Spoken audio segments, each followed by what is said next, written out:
Assalamualaikum warahmatullahi wabarakatuh. Good morning teman-teman. Apa kabar? Semoga selalu dalam keadaan sehat walafiat. Kami dari kelompok 13 akan menjelaskan hasil diskusi kami dengan judul materi Good Governance pada mata kuliah Kewarganegaraan di bawah bimbingan Ustazah Nurul Budi Murtini selaku dosen mata kuliah ini.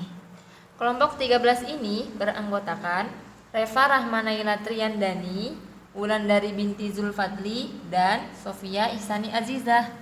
Sejak era reformasi hingga saat ini, tugas serta tanggung jawab pemerintah semakin meningkat seiring dengan tuntutan dari masyarakat untuk mendapatkan pelayanan yang cepat, mudah, murah, dan baik. Namun, untuk mewujudkannya diperlukan kerjasama antara pemerintah, swasta, dan masyarakat. Oleh karena itu, pemerintah berkomitmen menerapkan pemerintahan yang baik atau good governance untuk mengatasi berbagai macam permasalahan yang ada di Indonesia. Good governance diharapkan dapat membantu mengintegrasikan peran pemerintah, sektor pemerintah, dan masyarakat agar pelaksanaan ini bisa menjadi lebih efektif, efisien, dan bisa dipertanggungjawabkan. Lantas, apa sebenarnya yang dimaksud dengan good governance? Lalu, apa itu government? Mengapa sih perlu diterapkan di Indonesia? Dan bagaimana penerapannya sejauh ini? Temukan jawabannya sesaat lagi. Pengertian good governance. Istilah government dalam bahasa Indonesia berarti pemerintah, sedangkan istilah governance memiliki arti pemerintahan. Kedua istilah ini lekat penggunaannya dalam pembahasan mengenai pengelolaan tata negara. Meski memiliki pelafalan dan arti yang mirip dalam bahasa Indonesia, tetapi government dan governance merupakan dua hal yang berbeda. Government atau pemerintah adalah lembaga-lembaga kenegaraan yang diberi hak, wewenang, dan tanggung jawab melaksanakan kegiatan pemerintahan. Contohnya di tingkat desa, konsep pemerintah merujuk pada kepala desa beserta perangkat desa. Sedangkan governance atau pemerintahan diartikan sebagai perbuatan atau kegiatan yang dilakukan oleh pemerintah. Good governance pada dasarnya merupakan suatu konsep pemerintahan yang membangun serta menerapkan prinsip profesionalitas, demokrasi, transparansi, efisiensi, akuntabilitas, efektivitas, pelayanan prima, serta bisa diterima oleh seluruh masyarakat. Prinsip good governance. Untuk menilai keberhasilan konsep good governance ini, kita harus mengetahui prinsip-prinsip yang ada di baliknya. Dengan begitu, kita dapat menggunakannya untuk mengukur kinerja pemerintah dalam mengelola pemerintahan selama ini. Handayani menjelaskan bahwa prinsip-prinsip good governance terdiri dari: pertama, partisipasi masyarakat. Ini adalah keterlibatan masyarakat dalam pengambilan keputusan, baik secara langsung maupun perwakilan lembaga yang sah. Dengan memperhatikan suara masyarakat saat mengambil keputusan, pemerintah dapat membuat kebijakan yang lebih hidup dan berasal dari lokalitas warganya. Yang kedua, supremasi hukum. Hukum mempunyai peran yang sangat penting dalam menegakkan keadilan dan kebenaran. Karena itu, setiap hukum yang dibuat oleh pemerintah atau DPR harus adil, tidak memihak, dan juga konsisten. Pemerintahan yang baik dituntut untuk menerapkan hukum yang tidak pandang bulu, tidak melihat jabatan, kekerabatan, ataupun materi. Yang ketiga, transparansi. Transparansi dalam good governance dapat diartikan sebagai kemudahan akses informasi tentang kegiatan penyelenggaraan pemerintahan bagi masyarakat. Artinya, seluruh warga masyarakat bisa mendapatkan informasi terbaru yang benar dan dapat dipertanggungjawabkan kebenarannya dengan mudah. Yang keempat, stakeholder. Stakeholder dalam good governance dapat menjadi pengambil keputusan maupun pelaksana program. Karena itu, stakeholder dituntut untuk berjalan beriringan dengan kepentingan yang dibangun oleh pemerintah serta masyarakat. Yang kelima, berorientasi pada konsensus. Pada dasarnya, kegiatan bernegara, bermasyarakat, dan pemerintahan merupakan aktivitas politik yang di dalamnya terdapat dua hal utama, yaitu konsensus dan konflik. Dengan demikian, ketika mengambil keputusan atau pemecahan masalah, pemerintah harus mengutamakan konsensus, lalu berkomitmen melaksanakan konsensus tersebut secara konsisten. Bagi bangsa Indonesia sendiri, konsensus sebenarnya bukan hal yang baru, sebab sejak dulu bangsa kita selalu mengandalkan musyawarah untuk mufakat ketika memecahkan suatu persoalan. Yang keenam, kesetaraan. Semua warga masyarakat harus mempunyai kesempatan yang sama untuk mencapai kesejahteraannya dan kedudukan yang sama di mata hukum. Prinsip kesetaraan ini berperan penting untuk memicu dampak keadilan serta pembangunan ekonomi yang stabil, sebab semua rakyat mempunyai hak dan juga kesempatan yang sama untuk mengembangkan diri tanpa khawatir diintervensi oleh siapapun. Yang ketujuh, efektivitas dan efisiensi. Untuk menjalankan program serta kebijakan, pemerintah harus berpegang teguh pada prinsip efektif dan efisien. Artinya, pemerintah harus memastikan setiap program berjalan sesuai dengan ketetapan yang sudah dibuat dengan penggunaan anggaran yang sesuai dengan kebutuhan. Yang kedelapan, akuntabilitas. Seluruh aktivitas yang berhubungan dengan kepentingan publik harus dapat dipertanggungjawabkan kepada publik. Dalam good governance, tanggung jawab serta tanggung gugat diberikan kepada atasan dan juga masyarakat luas. Adapun akuntabilitas ini, jika dilihat secara teoritis, dapat dibagi menjadi 5 jenis, yaitu akuntabilitas organisasi, akuntabilitas legal, akuntabilitas politik, akuntabilitas profesional, dan yang terakhir, akuntabilitas moral. Yang kesembilan, visi strategis. Visi strategis merupakan suatu usaha untuk mempertahankan eksistensi negara. Caranya dengan merancang kegiatan atau program yang dapat membantu tercapainya tujuan dari negara. Visi ini berupa visi jangka panjang atau long term vision yang waktunya bisa sampai 25 tahun. Atau bisa juga visi jangka pendek atau short term vision yang waktunya hanya sekitar 5 tahun saja. Unsur-unsur good governance. Menurut Anggara, tahun 2012, suatu pemerintahan yang baik harus memiliki 4 unsur utama, yaitu akuntabilitas, transparansi, keterbukaan, dan aturan hukum. Yang pertama, akuntabilitas. Akuntabilitas berarti pemerintahan harus bertanggung jawab atas semua tindakan serta kebijakan yang ditetapkan. Yang kedua, transparansi. Pemerintah, mulai dari tingkat pusat hingga daerah, harus transparan terhadap rakyatnya. Yang ketiga, keterbukaan. Pemerintah harus memberikan kesempatan kepada seluruh masyarakat untuk menyampaikan tanggapan serta kritik terhadap pemerintah. Yang keempat, aturan hukum.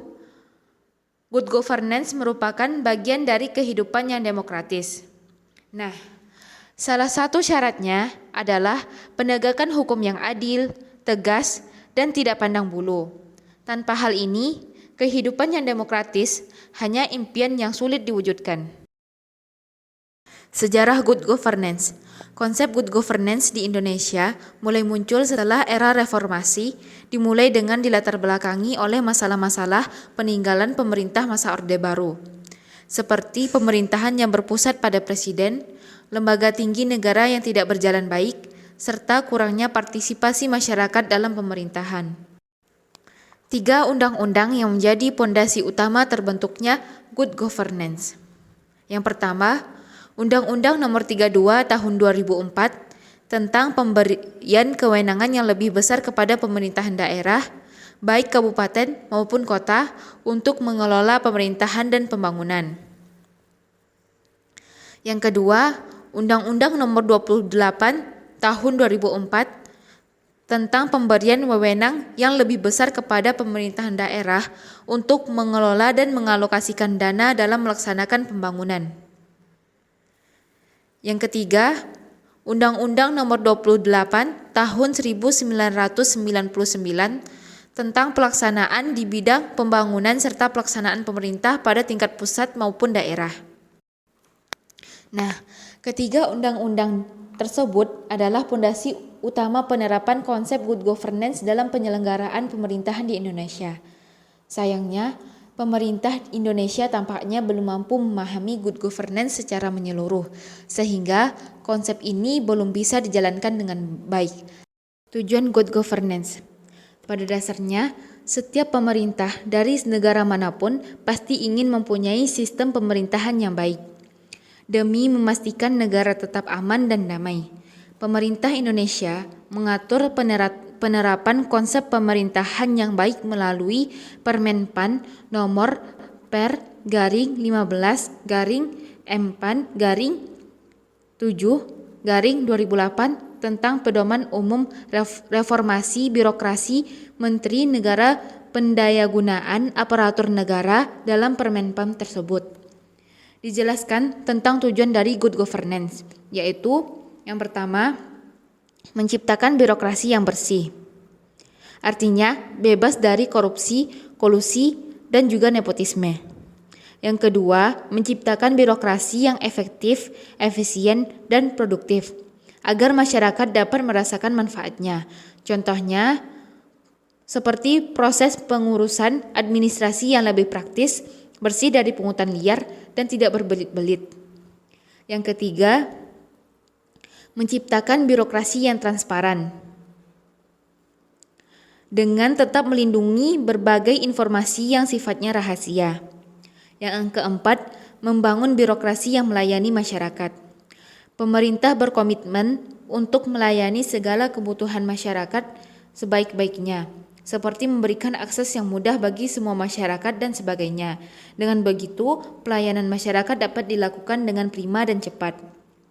Yang kelima, mewujudkan birokrasi yang akuntabel atau bertanggung jawab terhadap semua tindakan yang dilakukan.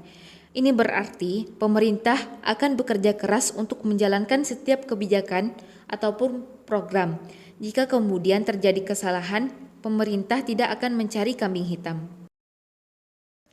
Perwujudan good governance ditunjukkan pada hubungan 3 pilar good governance yang bersifat kesetaraan. Artinya, tidak ada yang lebih tinggi dan tidak ada yang lebih rendah. Masing-masing mempunyai tugas yang saling mendukung. Secara garis besar, tugas-tugas itu terbagi atas 3. Yang pertama, pemerintah. Pemerintah bertugas untuk menciptakan kondisi politik, ekonomi, dan sosial yang stabil, membuat peraturan yang efektif dan berkeadilan, menyediakan pelayanan publik yang efektif dan akuntabel. Yang kedua, pelaku usaha. Pelaku usaha bertugas menjalankan industri, menciptakan lapangan pekerja, menyediakan insentif bagi karyawan. Yang ketiga, civil society atau masyarakat madani. Masyarakat madani bertugas menjaga agar hak-hak rakyat terlindungi, mempengaruhi kebijakan publik, sarana check and balance pemerintah. Untuk mewujudkan konsep good governance itu, dibutuhkan kerjasama yang baik antara pemerintah, sektor swasta, dan juga masyarakat sipil dalam mengelola ekonomi, sumber daya alam, lingkungan, dan juga sektor sosial. Dengan begitu, setiap kebijakan dan program yang dibuat selalu berdasarkan kepada keputusan bersama. Demi mewujudkan good governance di Indonesia, pemerintah sudah banyak melakukan inovasi dan gebrakan. Sejak era reformasi dimulai hingga saat ini. Apa aja sih contohnya? Yuk kita lihat. Pertama, perubahan masa jabatan dari yang awalnya bisa sampai seumur hidup dibatasi menjadi 5 tahun dengan maksimal 2 periode. Artinya, setelah 2 kali terpilih menjadi presiden, maka sudah tidak dapat lagi mencalonkan diri untuk periode yang ketiga. Contoh kedua, pemilihan umum untuk legislatif dan eksekutif melibatkan rakyat sejak masa kampanye hingga pemungutan suara di TPS. Ini berbeda dengan zaman dulu di mana pemilu diwakilkan oleh anggota DPR. Yang ketiga, mengubah sistem penerimaan pegawai negeri sipil atau PNS menjadi terbuka dengan tes CPNS yang dapat diikuti oleh seluruh warga negara Indonesia yang memenuhi persyaratan. Karena zaman dulu PNS sangat kental dengan praktik nepotisme, sehingga jika ada satu anggota keluarga yang menjadi PNS, maka anggota keluarga yang lain bisa ikut jadi PNS. Contoh keempat, APBN dibuat transparan untuk mencegah terjadinya korupsi pada dana APBN. Dengan begini, masyarakat serta semua pihak dapat mengawasi serta melakukan audit terhadap penggunaan APBN oleh pemerintah. Nah, contoh kelima, membentuk Komisi Pemberantasan Korupsi atau KPK yang bertugas memberantas korupsi di lembaga eksekutif dan legislatif, baik pusat maupun daerah. KPK menjadi lini pertahanan sekaligus penyerangan negara dalam memerangi praktik korupsi di negara ini. Usaha pemerintah mewujudkan good governance seperti contoh-contoh di atas patut mendapatkan pujian dan apresiasi. Akan tetapi, bukan berarti pemerintahan di Indonesia sudah terbebas dari permasalahan. Pasalnya, jika melihat kenyataan yang terjadi di lapangan, penerapan konsep good governance di negara ini belum maksimal. Mengapa bisa begitu? Untuk menjawabnya, kita perlu mundur lagi ke era reformasi. Pada saat reformasi pecah di Indonesia, krisis ekonomi menghancurkan negara ini.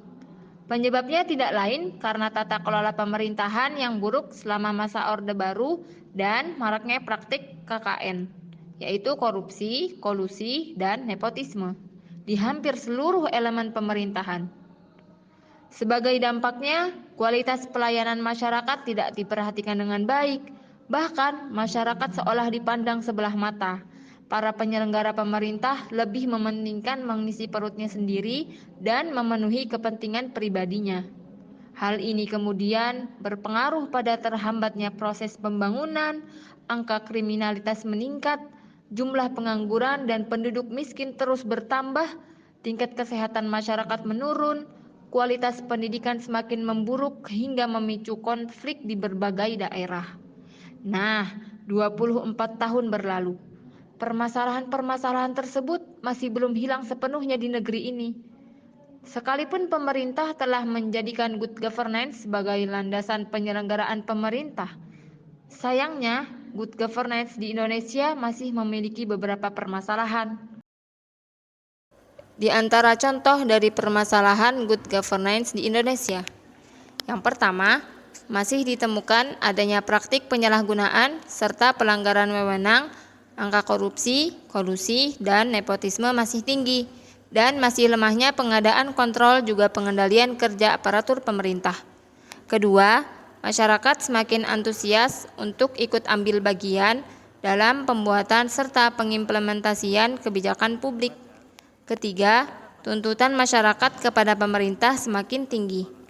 Keempat, kurangnya transparansi. Padahal transparansi sendiri merupakan syarat pokok dari good governance. Jadi, kesimpulannya, penyelenggaraan pemerintahan yang baik pada dasarnya menuntut keterlibatan seluruh komponen pemangku kepentingan, baik di lingkungan birokrasi maupun di lingkungan masyarakat. Penyelenggaraan pemerintahan yang baik adalah pemerintah yang dekat dengan masyarakat, dan dalam memberikan pelayanan harus sesuai dengan kebutuhan masyarakat. Esensi good governance dicirikan dengan terselenggaranya pelayanan publik yang baik. Hal ini sejalan dengan esensi kebijakan desentralisasi dan otonomi daerah yang ditujukan untuk memberikan keleluasaan kepada daerah untuk mengatur dan mengurus masyarakat setempat, serta meningkatkan pelayanan publik. Sekian penjelasan materi good governance dari kami, semoga dapat dipahami dengan baik. Wassalamualaikum warahmatullahi wabarakatuh.